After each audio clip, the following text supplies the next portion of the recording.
সীমানা জটিলতায় পাবনা ১ ও ২ আসনের নির্বাচন স্থগিত।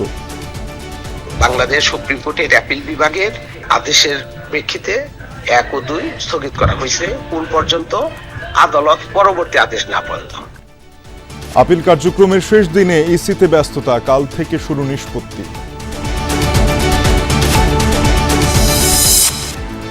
নির্বাচনের জন্য মানুষের অধীর আগ্রহ থাকলেও আইন শৃঙ্খলা সন্তোষজনক নয়, অভিযোগ মির্জা ফখরুলের। দেশের মানুষ তো অপেক্ষা করছে নির্বাচনের জন্য, কিন্তু আইন শৃঙ্খলা পরিস্থিতি যা দাঁড়িয়েছে সেটাতে আমি আপনার খুব সন্তুষ্ট হতে পারছি না। আজও বেগম খালেদা জিয়ার কবরে সর্বসাধারণের শ্রদ্ধা। স্বেচ্ছাসেবক দলের নেতা মুসাব্বির হত্যার দুদিন পরও কাউকে গ্রেফতার করতে পারেনি আইন শৃঙ্খলা বাহিনী। নতুন সিসিটিভি ফুটেজ দেখে চলছে শুটারদের শনাক্তের চেষ্টা।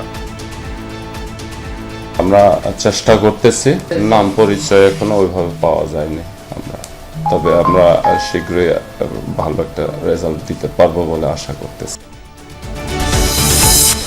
ধর্মঘট প্রত্যাহার হলেও এলপিজি সিলিন্ডারের চরম সংকট। ছুটির দিনে ডিলারদের সরবরাহ বন্ধ থাকায় খুচরা ব্যবসায় ভাটা।